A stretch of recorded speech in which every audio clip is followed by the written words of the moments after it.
Monday, Altoona Curve update. Trey Wilson of the Curve with us on the line right now. Trey, good morning to you. Good morning. Put you on. You're on the road, right? You're in Akron now. Is that right? That's correct. Okay, good. We'll talk about what happened in Reading yesterday. You only got the one game in of the two. Of course, the second game was rained out. But tell us about game one, how it ended there for fans that didn't hear it. And I guess Taylor Hearn pitched a pretty good game for you. Yeah, well, with Taylor Hearn, that's nothing new. He's been pitching a lot of really good games dating back to May. Yesterday, Hearn went 6 innings. He struck out 9, did not give up any runs. He's a really exciting guy to watch pitch, and he's done a great job taking over the kind of the anchor spot of the rotation. He's the only remaining member of the opening day starting rotation left at this point, and he's gone from kind of being the number 5 guy in the rotation to being the number 1 guy, and he's taken that responsibility very well, and he's really turned some corners this season and put together some good bodies of work. As for yesterday's game after Taylor Hearn came out, that's when things really started to get interesting. The Curve took the lead 1-0 in the 6th inning. It was a 7-inning game. In game 2, they had 3 more. In the 7th inning, they had 3 more runs. They were up 4-0 going into the bottom of the 7th in the last inning. Reading rallied and scored 3 runs. They had runners on first and second with 2 outs, got a 2-2 count on the batter, and they pulled the tarp. And we went into a rain delay for 2 hours, and for 2 hours and 40 minutes, in fact, with 1 more strike needed to end the game. And we were all pretty aware that we weren't going to probably play the second game because of the weather. So really, it's a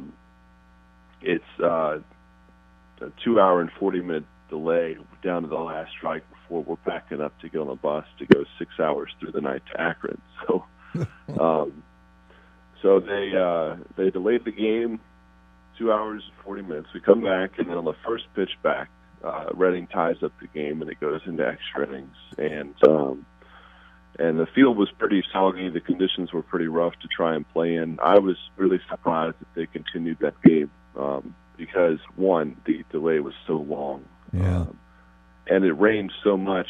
So, unfortunately, when play did resume, even in the inning where Reading tied up the game, Matt Eckelman was pitching for the Curve, and he slipped and fell on the infield trying to play a ball. In the top of the 8th inning in extras, there was a ball that was to center field that should have ended the inning without Altoona scoring. Well, the Reading center fielder slipped and fell, and the water went flying everywhere. And the ball got past him. It turned into a triple for Will Gregg. It brought a run in to score, and that was the go-ahead run of the time for Altoona. But then ultimately, Reading ended up winning on a play where there was a ball hit to the second baseman with a couple of runners on base. He missed it. 2 runs came in to score, and they walked off on an error. So it was really a bizarre, one of the more bizarre days of baseball I've ever had a chance to witness. Well, it sounds like some pretty poor decisions by the umpires, that's for sure. Well, listen, you're in Akron now, so you start a series there. Who goes for you today? Today's Eduardo Vera. So hopefully the team is going to get a late start at the ballpark because we didn't roll into town until around 6 o'clock this morning. So hopefully they get a chance to rest up today before this series starts because it's a big series facing the team that they're chasing in the standings right now for the Western Division lead. So a chance to make up some ground in that regard. Eduardo Vera's pitching. He's been mostly good. He's had a couple of rough outings, but his last few times out, he seems to have straightened things back out for the most part. So he's a pretty, just a solid double-A pitcher. He throws a lot of strikes. He gets a lot of outs, and hopefully he can start the series off on a strong foot tonight. When you get back home? We come back on to start a new homestand on Thursday.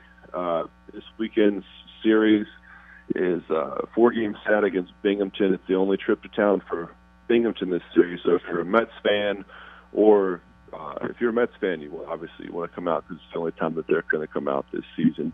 The big story about that series was supposed to be Tebow. Tim Tebow. Playing with Binghamton, it would be his only trip to town. Tim Tebow went on the disabled list the other day, but we're still kind of optimistic that we might see him at some point in the series. He is eligible to come off the disabled list before the end of the series, but we don't know. They haven't said anything. So we're as in the dark as everybody else is. A lot of people have reached out asking if he's going to play this weekend. We don't know. Mm-hmm. So we are hopeful to see that he will come off of this disabled list. He's been playing great for Binghamton, so it's a cool story to see. We got to see him play on the road in Binghamton earlier this season and in the All-Star game. And he's such a massive name in pop culture. It transcends baseball. It's been a cool story to see throughout the Eastern League this season. So we're hoping that the fans here in Altoona will get a chance to see him. Okay, we'll keep up to date on that. All right, get some sleep, get some rest. I guess you don't have time to do that. Trey, thanks very much. Good luck to you. Yes, thanks. Y'all have a good one. We'll talk to you next time. You bet. Trey Wilson, Altoona Curve. That's what it's like in the minor leagues on the road.